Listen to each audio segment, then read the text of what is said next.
Mas voltando lá em Apocalipse, sobre o versículo 7, e houve batalha no céu, e Miguel e seus anjos batalhavam contra o dragão, e batalhava o dragão e seus anjos, mas não prevaleceram, nem mais o seu lugar se achou nos céus.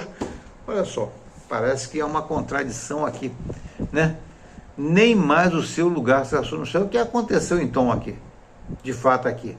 Note que nesse momento aqui que houve batalha no céu, aconteceu depois daquela situação de Maria, que deu à luz a seu filho, Jesus Cristo. Agora, para que nós possamos entender bem, interpretar bem esse texto, eu vou convidar os irmãos para que nós possamos ler ali o texto que está em João, capítulo 12, verso 31. O interessante é que esse versículo é não contextual, né? Os discípulos estavam voltando de uma campanha missionária e Jesus, sem mais nem menos, soltou essa pérola para a gente aí. Agora é o juízo deste mundo. Agora será expulso o príncipe desse mundo. Vai entender a situação aí.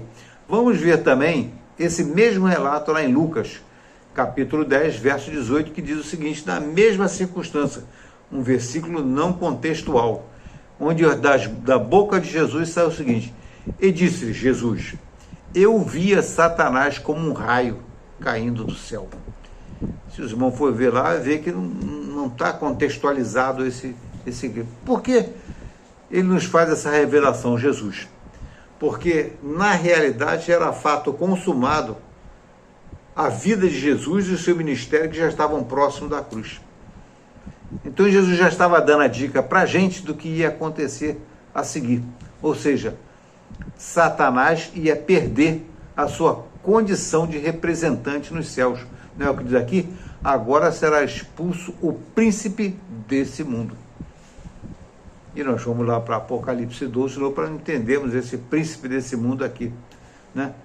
Lá em Apocalipse capítulo 12, vai nos dar a seguinte informação aqui sobre isso, né? Porque já o acusador dos nossos irmãos é derrubado. Já o acusador de nossos irmãos. Os irmãos vão ler lá isso aí. É derrubado aonde? Dos céus. E é derrubado quando? Depois da vinda de Jesus Cristo. Porque ali ele ia consumar o quê? Ia tirar do diabo a sua representação desse mundo, ia tirar do diabo o seu principado desse mundo aqui. Ele ia tomar do diabo o quê? As chaves da morte e do inferno, como diz lá em Apocalipse capítulo 1 e como diz também lá em Apocalipse capítulo 19, né? Que vai mostrar a ele justamente com as chaves da morte e do inferno em suas mãos. Porque com a sua vinda, sua morte e sua ressurreição, ele tomou essa condição do diabo, ser o nosso representante nesse mundo aqui. Mas ficou uma ponta solta aí, não ficou? Como é que ele, de repente, ele caiu, foi expulso do céu sem guerra lá atrás, caiu nesse mundo aqui, destruiu esse mundo, e agora nós vamos aqui de novo, né, lá no céu de novo, lá, né, sendo representante desse mundo. É simples, né? Quando Deus estava lá criando o Jardim do Éden, para criar o homem, ou criando não, refazendo, né? Criando o Jardim do Éden lá, e muitas coisas ele refez ali, que eram da criação original que foi perdido, e outras coisas ele fez como novo, e uma das coisas que ele fez como novo, criação nova, geração nova, foi o homem, né? E o homem, assim como aqueles, e aí está lá no vídeo, né, dos Nefilins, né? Assim como o homem foi criado para ser o representante desse mundo perante Deus no universo, né, os nossos irmãos, perdão, no vídeo, nossos irmãos moram nas estrelas, né? Então, assim como o Deus que tem no todo o universo os mundos, né, e o irmão pode conferir isso lá nos nossos irmãos que moram nas estrelas, tem nos mundos do universo aí seu representante perante ele. Quando ele criou Adão, seria esse Adão o nosso representante perante Deus lá no universo, naquelas reuniões que acontecem, segundo consta lá em Jó capítulo 1, né? E também capítulo 2, né? Então nós vamos ver que esse Adão seria o nosso representante, seria ele aquele que foi colocado, estabelecido por Deus nesse mundo aqui para ser o princípio, né, do povoamento dessa terra, né, e o representante de Deus nesse mundo aqui, que é administrar essa criação aqui. Ora, o interessante dessa situação toda é que Satanás estava lá, o inimigo estava lá. E o interessante, né? O interessante é que aí o irmão pode perceber o propósito de Deus. Porque o diabo era um proscrito nesse mundo aqui, não podia sair. Era um proscrito ele e todos os seus anjos. Mas quando Deus começou a recriar o Jardim do Éden, e isso porque tinha um plano eterno que estava em desenvolvimento, né?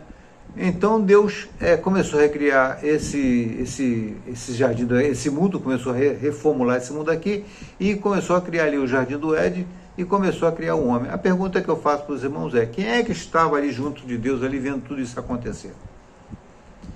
Tinha mais alguém ali vendo? Sim, tinha.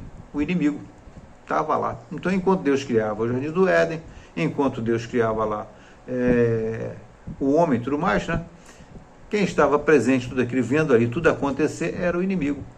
Né? Deus estava lá, formou o corpo do homem, estava o inimigo lá, só olhando a situação, né? Tudo mais ocorrendo. Daqui a pouco veio Deus, deu o sopro de vida e estava o inimigo lá olhando o que estava acontecendo ali perto, ali dentro do Jardim do Éden, inclusive dentro do Jardim. Tanto que quando ele tentou, a mulher foi lá dentro do Jardim do Éden, no centro do Jardim do Éden, onde ele tentou a mulher. Então vamos ver uma coisa interessante acontecer aqui. O inimigo estava ali vendo toda a dinâmica daquela recriação e daquela criação de Deus naquele momento em que Deus estava trabalhando naqueles 7 dias da criação. Ele estava presente, porque era proscrito, preso nesse mundo aqui. Todavia ele conhecia a dinâmica do universo. Ele conhecia, por uma vez ele foi o Senhor, quer dizer, o representante, o supervisor de Deus de todo esse universo aqui, e ele conhecia que cada mundo, né, tinha o seu representante. Então ele sabia disso. E sabia que Deus estava fazendo exatamente isso aqui nessa terra aqui. Ou seja, fazendo um novo mundo, com um novo representante e com novos habitantes aqui. Então ele sabia disso. E por saber disso, ele sabia que esse homem ia estar lá e tinha acesso ao universo. Ia ter acesso a essas reuniões, ia ter passe livre por um direito constituído pelo próprio Deus, né, que estabeleceu todos os princípios, né, de justiça e direito que reger todo o universo desde o princípio da criação. Então ele sabia disso aí. E o interessante é que ele estava proscrito e Deus estava criando, e tudo passa pelo plano de Deus, pelo maravilhoso, perfeito, né, e bem elaborado plano do Altíssimo, plano do Onipotente. Aí aconteceu o seguinte: o Deus fez e criou o homem. E começou a criar tudo lá, e o homem dava nome, tudo mais, tudo perfeito, tudo beleza e tal. E o inimigo ali dentro do jardim dela, só olhando tudo, percebendo tudo, né? Aí Deus chamou o homem e falou com ele: olha, de todas as árvores que tem no jardim comerás, né? Todavia da árvore do conhecimento do bem e do mal, dessa não comerás, porque o dia em que dela comeres, certamente morrerás. Agora, vamos entender isso aí bem aí, antes de voltarmos lá para o Apocalipse, né? Quando ele falou isso, a mulher estava ali? Não estava ali. A mulher, né, ainda não havia sido criada. Então essa ordem foi dada para Deus, para quem? Para o homem. Mas quem estava ali? O inimigo. Ele estava ali, vendo isso aí. Então o inimigo já começou a pensar numa possibilidade, né? Mas é uma possibilidade difícil, porque ele viu a criação do homem, o homem foi criado perfeito, né? Viu a ordem de Deus sendo dada ao homem diretamente, ia ser difícil, muito difícil demover o homem dessa ordenança de Deus. Mas uma coisa que nós devemos ter em mente é que essa ordem de Deus foi dada ao homem, digamos assim, sem delimitar para ele quando ele morreria. Ou seja, Deus falou que certamente morreria. Ora, não é difícil entender que normalmente ele devia ter pensado o seguinte: que isso aí seria praticamente alguma coisa venenosa, né? Nós vamos ali, comemos uma coisa venenosa, passamos mal e morremos. Então, de repente, na cabeça de Adão passava uma ideia mais ou menos parecida com essa: Deus me aconselhou a comer daquilo ali, porque aquilo ali, certamente, se eu comer, eu vou morrer. Porque Deus só falou isso para ele, não falou o restante. Não falou, certamente tu vai comer, vai demorar 1000 anos até tu morrer. Não falou isso. Só falou que o dia em que dela comer, certamente morrerás. Aí o que aconteceu é o seguinte, depois que aconteceu tudo, passou-se um tempo, tal, tá lá Adão agindo, trabalhando, tal, aí Deus chegou com aquela ideia de fazer uma adjutora, né? Não é bom que o homem esteja só, far-lhe-ei uma adjutora, né, que o ajude e tudo mais. Bom, aí Deus faz Eva da costela de Adão, mas Deus não fala com ela aquilo que falou para ele. Ela toma conhecimento disso pelo relato de Adão, não pela voz de Deus. Porque, na realidade, a humanidade cairia em Adão, era ele o representante, não ela. Não era ela caindo, a humanidade caía, não, era ele caindo, a humanidade cairia. Ora, Satanás sabia disso, ele sabia disso. Então ele viu o elo fraco, né? Viu a parte fraca, aonde a coisa poderia acontecer. E foi ali que ele atuou, né? Lá no meio do jardim do Éden, ele chamou a Eva, não falou mentiras para ela, não as mentiras, não falou a verdade completa, foi dissimulado, né? Enganou a Eva, e a Eva acabou comendo aquela fruta. E a Eva, sendo enganada por ele, comeu a fruta e viu que não morreu, porque a mentalidade dela era a mesma de Adão, que se comesse, morreria, mas não morreu. Então, quando ela foi a Adão e ofereceu para ele a fruta, ele disse para ela, mas Deus disse que certamente morreria se dela comesse, mas ela falou para ele, olha, eu comi e não morri. Aí a cabeça de Adão funcionou daquela seguinte forma, da mesma forma que Satanás.